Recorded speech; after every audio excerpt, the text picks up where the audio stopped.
মিসাইলের এমন তীব্র হামলা আগে কখনোই দেখেনি ইসরায়েল। 24 ঘন্টার ব্যবধানে ইসরায়েলে আছড়ে পড়েছে ইয়েমেনের প্রতিরোধ যোদ্ধাদের 4টি ব্যালিস্টিক মিসাইল। ক্ষেপণাস্ত্রের আক্রমণে ইসরায়েলের টানা বাজছে সাইরেন।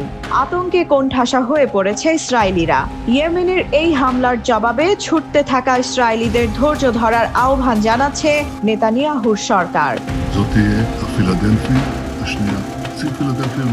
শনিবার সকাল থেকে ইসরায়েল জুড়ে বাজছে মিসাইল হামলার সতর্কতা সূচক সাইরেন। ইয়েমেন থেকে ছুটে আসা ক্ষেপণাস্ত্রের বিস্ফোরণের শব্দে আতঙ্ক আর ভয় ছড়িয়ে পড়ে গোটা দেশটিতে। সীমানা পার হওয়ার আগেই মিসাইলটি নিষ্ক্রিয় করার বার্তা দেয় ইসরায়েলি বাহিনী। তবে বিস্ফোরণ আর আগুনে নেতানিয়াহুর বাহিনীর ব্যর্থতা সাথে সাথেই স্পষ্ট হয়ে যায়। তবে ইসরায়েলিদের জন্য চরম আতঙ্ক হয়ে আসে 1 ঘন্টার ব্যবধানে দ্বিতীয় মিসাইলের আঘাত। গণমাধ্যমগুলো বলছে ক্ষেপণাস্ত্র হামলার ঘটনায় শহরটিতে থাকা 15 লাখের বেশি মানুষ প্রাণ বাঁচাতে নিরাপদ আশ্রয়ের খোঁজে ছুটতে থাকেন। এর আগে শুক্রবারও ইসরায়েল জুড়ে তাণ্ডব চালায় ইয়েমেনি মিসাইল।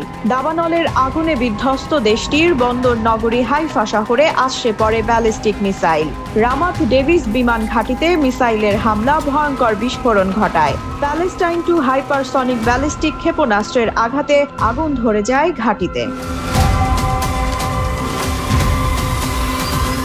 অবরুদ্ধ গাজায় নেতানিয়াহুর সামরিক অভিযান আরও বিস্তৃত করার বিরুদ্ধে মুসলিম দেশগুলোকে আবারও ঐক্যবদ্ধ হওয়ার ডাক দিয়েছে ইয়েমেনের প্রতিরোধ গোষ্ঠীটি। নিরীহ ফিলিস্তিনিদের পাশে দাঁড়িয়ে নিজেদের ধর্মীয়, নৈতিক ও মানবিক দায়িত্ব পালনে আরব ও মুসলিমদের সোচ্চার হওয়ার আহ্বান জানালো দলটি। গাজার উপর আগ্রাসন বন্ধ না হলে ইসরায়েলে মিসাইল হামলা চলতেই থাকবে বলেও আবারও ঘোষণা দিয়েছে দলটি। একই সাথে মার্কিন বাহিনীকে মোকাবিলায় সর্বোচ্চ প্রস্তুতির বার্তাও জানিয়ে দিয়েছে দলটি। ইয়েমেনের বেসামরিক নাগরিকদের উপর মার্কিন হামলার বিরুদ্ধে যেন অগ্নিরূপ ধারণ করেছে দেশটির প্রতিরোধ দল। ট্রাম্পের বাহিনীর আগ্রাসনের বিপরীতে ইসরায়েল জুড়ে যেন নরক নামিয়ে আনার মিশনে নেমেছে প্রতিরোধ যোদ্ধারা। একদিনে ইসরায়েল জুড়ে ছুড়েছে 4টি মিসাইল।